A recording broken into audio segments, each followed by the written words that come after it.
Chers élèves, bonjour. On va vous présenter dans cette séance une révision du programme de la deuxième semestre, de la semaine 1 à la semaine 9, bien sûr pour les élèves des troncs communs. Donc c'est une séance de révision et de remédiation, bien sûr au cours de laquelle on va traiter la reproduction sexuée chez les plantes à fleurs et chez les plantes sans fleurs. Donc on va commencer bien sûr par, au niveau des plans d'action, on va vous présenter des photos au niveau desquelles on va montrer les organes essentiels dans la reproduction. Après quoi, on va vous présenter un texte qui va nous servir à réaliser des schémas de synthèse qui vont nous servir pour la révision. Donc on va commencer par les angiospermes, donc la reproduction sexuée chez les angiospermes. Donc les structures les plus importantes qui interviennent dans la reproduction, ce sont les fleurs. Comme vous voyez, sont formées par des étamines et des pistils. Bien sûr, on a les sépales et les pétales. Donc les structures qui nous intéressent dans la reproduction sexuée sont les, comme vous les voyez, ce sont les étamines et les pistils, ou bien le pistil ou bien le gynécée, oui, le gynécée ou bien le pistil. Là, vous avez des sépales qui sont des organes stériles. Donc, on va commencer par un petit texte, donc, au niveau duquel donc, on va vous laisser ce texte, bien sûr, qui va vous servir pour former ou bien pour faire des schémas. Donc là, on va parler de l'organisation de la fleur. Bien sûr, ce sont des choses qui sont déjà vues. Voilà, donc on a deux types de pièces fertiles et stériles. Donc on a traité également la gamétogénèse chez les angiospermes, c'est-à-dire la formation des gamètes mâles et des gamètes femelles et l'intérêt ou bien l'importance de la méiose dans la formation des gamètes. Voilà, qui va nous servir à la formation des grains de pollen et la formation des sacs embryonnaires, qui sont les deux structures qui sont très importantes au niveau de la reproduction sexuée chez les angiospermes. Donc après quoi, on va traiter la pollinisation et la germination des grains de pollen. Donc ce sont c'est du vécu, hein, ce sont des choses qui ont été déjà traitées. Et le rôle, bien sûr, de différents moyens de pollinisation. Après, on a traité la double fécondation et la formation de la graine et du fruit. Donc là, vous avez le texte qui va vous servir, bien sûr, à vous rappeler un petit peu ces deux concepts. Après, bien sûr, la fécondation, on va passer à la germination de la graine. Donc toujours, vous avez ici le texte qui va vous servir pour vous rappeler un petit peu ces parties. Donc maintenant, on va s'intéresser à la partie qui nous intéresse le plus, c'est la formation ou bien l'établissement d'un schéma, hein, qui vous sera très utile pour mémoriser un petit peu la reproduction sexuée chez les angiospermes. Donc la fleur des angiospermes, comme vous le voyez, elle contient deux types d'organes qui sont importants, donc comme on le voit ici. Donc on a les étamines qui forment les androcées, l'ensemble des étamines forment l'androcée. Bien sûr, l'étamine, elle est formée par deux parties. On a le filet qui joue le rôle de support et les anthères. Donc les anthères, ce sont les structures les plus importantes au niveau des étamines, tout simplement parce qu'ils contiennent les sacs polliniques au niveau ou bien où se forment bien sûr les grains de pollen haploïdes qui renferment le gamète mâle. Donc le grain de pollen, elle forme ce qu'on appelle le gamétophyte mâle qui est haploïde. Le grain de pollen, il est formé par deux cellules, une cellule végétative qui renferme une cellule reproductrice. Bien sûr, le rôle de la cellule végétative, c'est la formation du tube pollinique, hein, dont le rôle, c'est le transfert du gamète mâle vers le gamète femelle. Donc la deuxième cellule, on a la cellule reproductrice ou bien génératrice. La cellule reproductrice, bien sûr, lors de la germination, la pollinisation et la germination des grains de pollen, va subir une mitose pour donner deux entérozoïdes, comme vous le voyez ici. Donc, L'autre organe essentiel dans la reproduction sexuée, c'est le pistil ou bien le gynicée.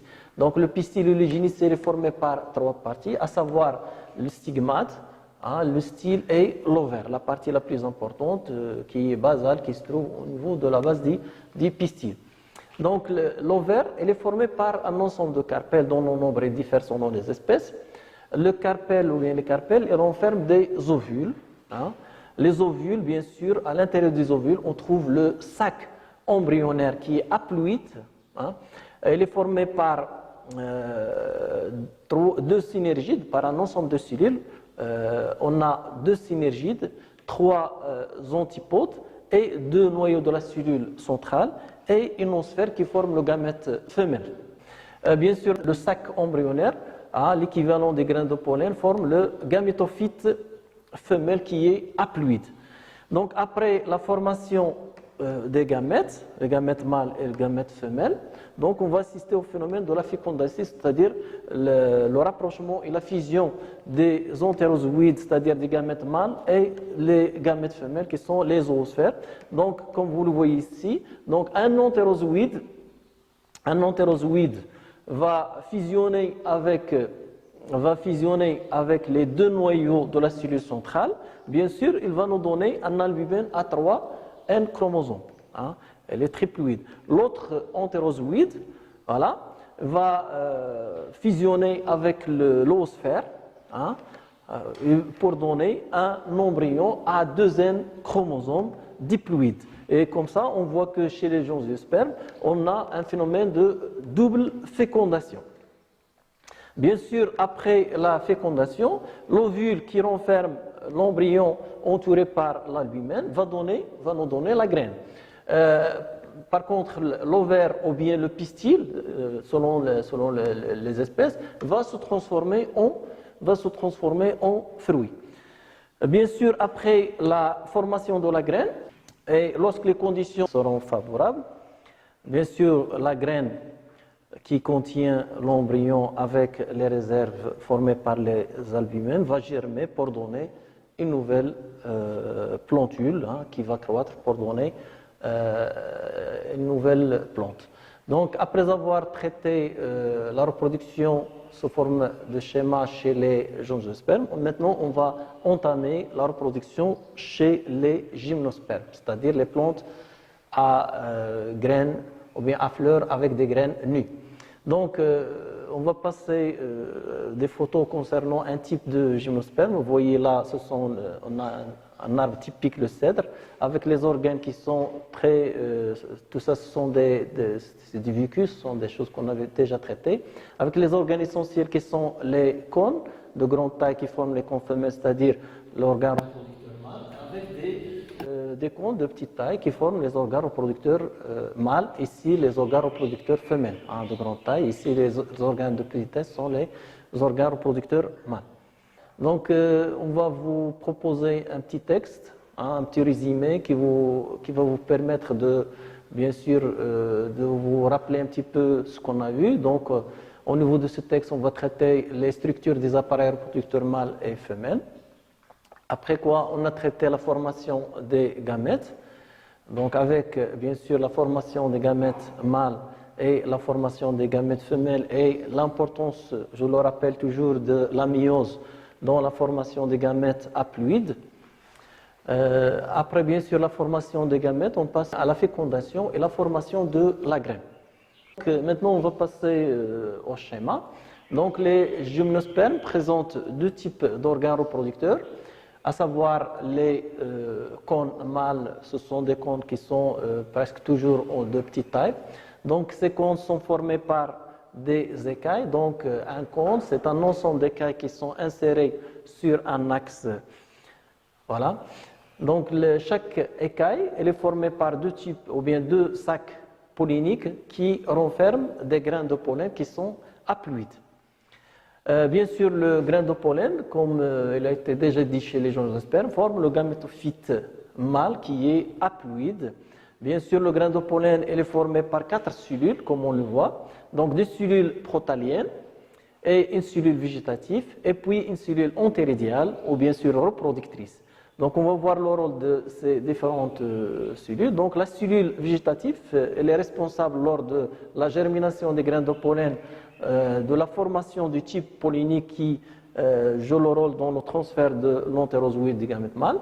Et la cellule entéroïdiale qui, toujours après pollinisation et germination des types polliniques, va subir une méiose pour donner deux gamètes mâles qui sont haploïdes, qu'on appelle également des entérozoïdes.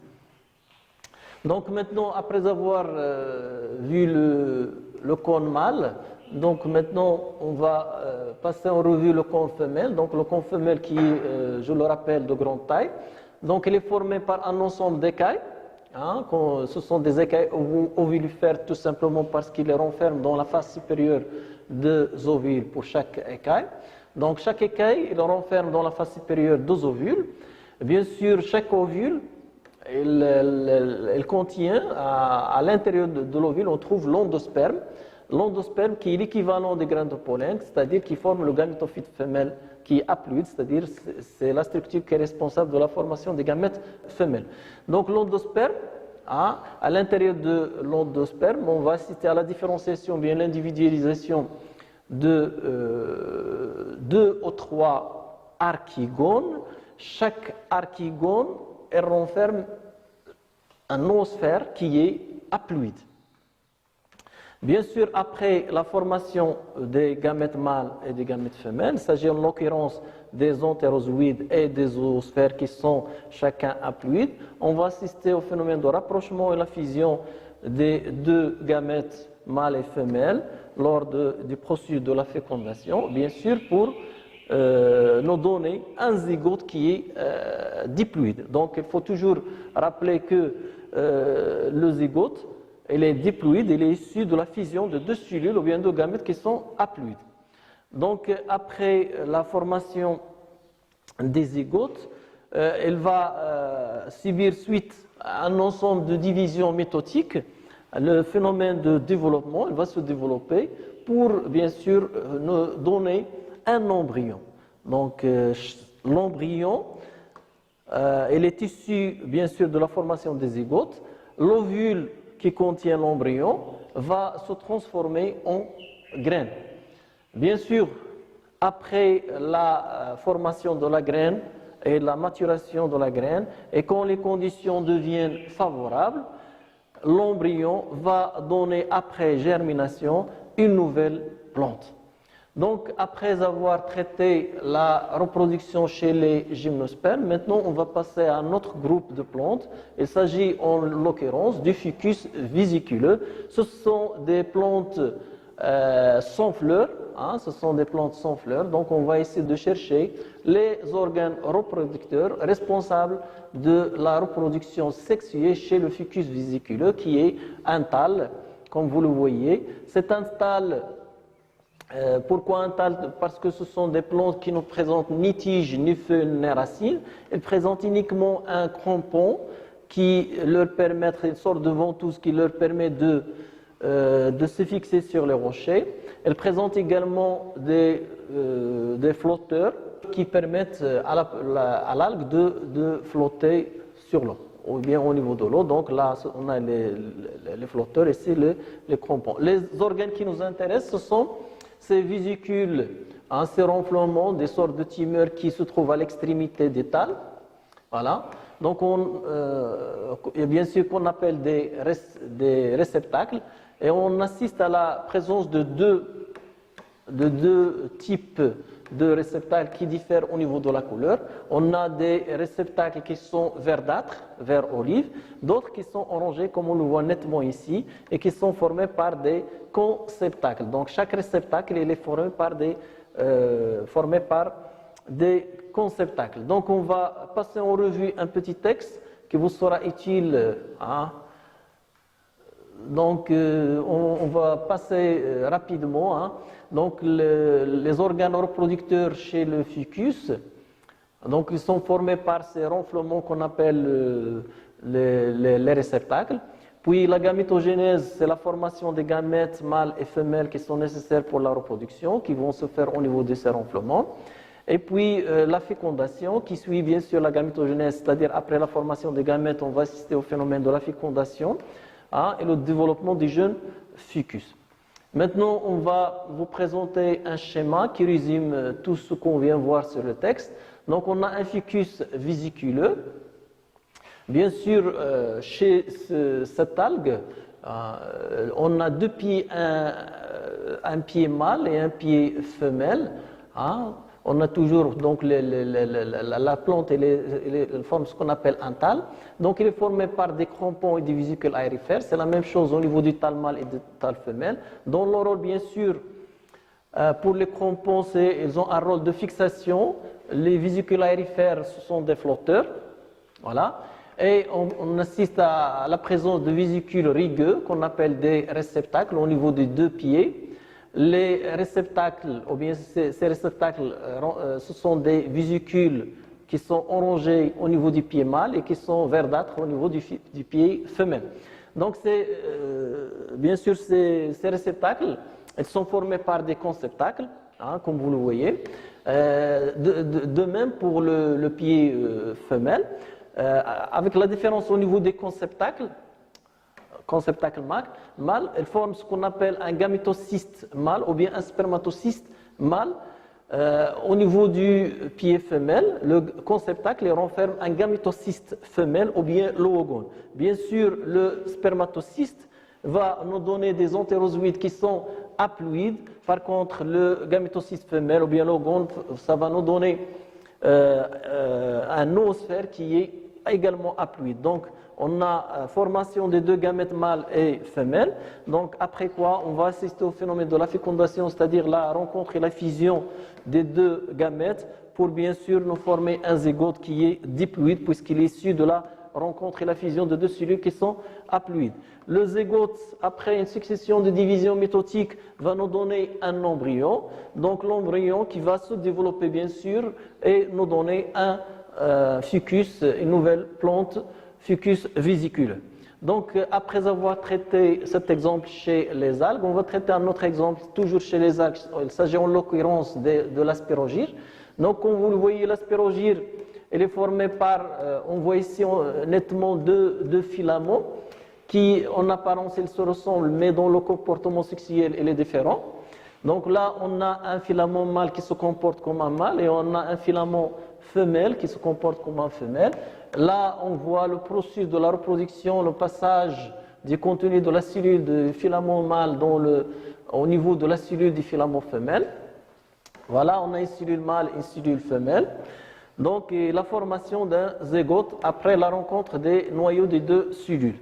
Là, on voit nettement la germination du zygote et du but de la germination du zygote pour nous donner un nouveau filament de spérogyre.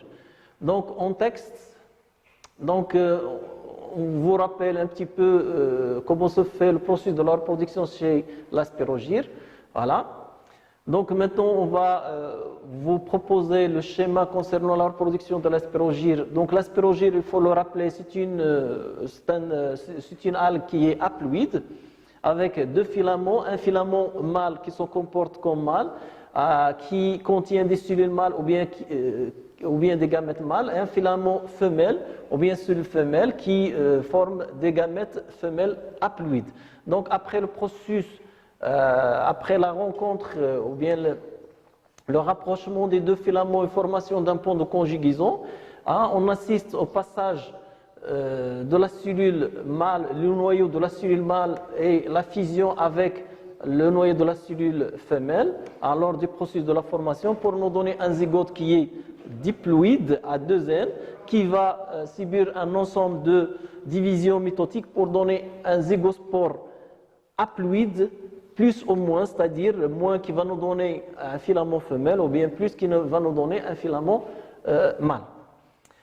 Voilà, donc vous voyez que le zygospore peut nous donner soit un filament mâle, soit un filament femelle. Donc maintenant on va passer à l'étude de la reproduction. On va vous rappeler un petit peu la reproduction chez un autre type de plante. Il s'agit en l'occurrence des fougères. Comme exemple, le polypode, là on voit le sporophyte qui est diploïde à 2 N, donc qui est formé par une tige souterraine. Là, ce qu'on voit, c'est la fronde, la feuille de l'aspergillus, on l'appelle une fronde. Donc, dans la face inférieure de la fougère, on voit des amas de sporanges qui forment ce qu'on appelle des sores. Voilà. Donc là, on a une photo des sporanges, on voit nettement la libération d'une myospore qui est haploïde. Et là, on a un autre organe qui est important dans la reproduction chez les fougères. Il s'agit en l'occurrence d'un protal qui renferme les organes reproducteurs mâles et femelles. Donc là, on a le gamétophyte hermaphrodite puisqu'il renferme le gamète mâle ou bien les organes reproducteurs mâles et femelles. Donc on va passer en revue le texte, un petit texte, un résumé qui concerne la reproduction chez les fougères, donc dans lequel on va traiter un peu l'appareil reproducteur mâle et femelle, puis la fécondation. Voilà, donc maintenant on va passer à la réalisation de schémas concernant la reproduction chez le fougère. Donc le fougère, le plante feuillée, il est diploïde, donc il forme ce qu'on appelle le sporophyte. Donc chez le fougère, le plante feuillée, c'est un sporophyte qui est diploïde. Donc le fougère va produire dans la face inférieure des frondes, ce qu'on appelle des sporanges. Je disais que le sporange c'est le fougère, donc les fougères dans la face inférieure produisent des sporanges. Ces sporanges produisent des myospores qui sont haploïdes. Lors de leur germination, vont produire un protal hermaphrodite haploïde puisqu'ils sont issus de myospores qui sont haploïdes. Donc ce protal, puisqu'il est hermaphrodite, donc il va renfermer des organes sexuels mâles haploïdes et des organes sexuels femelles qui sont également haploïdes. Les organes sexuels forment ce qu'on appelle des entéridés au niveau des organes sexuels mâles. Les organes sexuels femelles forment ce qu'on appelle des archigones. Les entéridés vont ne produire des gamètes mâles ou bien des entérozoïdes. Les archigones vont nous produire des gamètes femelles ou bien l'oosphère. Après quoi, on va assister à la rencontre et la fusion, quand les conditions deviennent favorables, des gamètes mâles et des gamètes femelles par le processus de la fécondation pour nous donner un zygote qui est diploïde. Bien sûr, ce zygote, suite à une succession de divisions métotiques, va nous donner un sporophyte qui est diploïde, qui reste au début parasite sur le gamétophyte femelle, mais après il devient indépendant du gamétophyte, c'est-à-dire que le sporophyte diploïde devient indépendant du gamétophyte. Maintenant, on va passer à un autre type de plante. Il s'agit en l'occurrence du mousse, avec l'exemple de polytrique. Là, vous voyez les mousses avec les deux types de plantes. On voit ici nettement le gamétophyte qui est le plante ou bien la plante feuillée et qui est surmontée par ce qu'on appelle le sporophyte, une sorte de tige qui renferme dans la partie terminale ou bien au niveau de l'extrémité une poche qu'on appelle sporange qui produit des spores. C'est pour cela qu'on appelle des sporophytes. Donc, toujours, on va vous donner un texte, donc l'appareil concernant les appareils reproducteurs, et puis après, bien sûr, la formation des organes, la formation des gamètes mâles et femelles au niveau des organes reproducteurs. On va passer au phénomène de la fécondation. Voilà. Donc, maintenant, on va passer à la réalisation de schémas concernant la reproduction chez les mousses. Donc chez les mousses, on constate qu'il y a deux plantes feuillées qui diffèrent au niveau du sexe. On a un gamétophyte mâle qui est haploïde et un gamétophyte femelle qui est également haploïde. Le gamétophyte mâle présente dans l'extrémité des plants feuillés des organes sexuels qui forment ce qu'on appelle des entéridés. Au niveau du gamétophyte femelle, dans la partie apicale, formation des organes reproducteurs femelles qu'on appelle les archigones qui sont haploïdes puisqu'ils sont produits par des plantes qui sont haploïdes. Les entéridés produisent des gamètes mâles et les archigones produisent des gamètes femelles. Donc après la formation des gamètes, bien sûr, on assiste à la fusion, la rencontre et la fusion des deux gamètes par le processus de la fécondation, le retour de la diploïdie, hein, on aura la formation d'un zygote qui est diploïde, qui, suite au phénomène, au processus de développement, par le processus de division métotique, on va avoir, ou bien il va se former un sporophyte qui est diploïde, qui reste dans ce cas-là parasite sur le gamétophyte femelle. Bien sûr, après la formation des sporophytes, bien sûr, le sporophyte dans la partie terminale va former ce qu'on appelle des sporonges. Ces sporonges, suite au processus de la myose, va donner des myospores qui sont haploïdes, ces myospores qui vont germer pour donner de nouvelles plantes de mousse.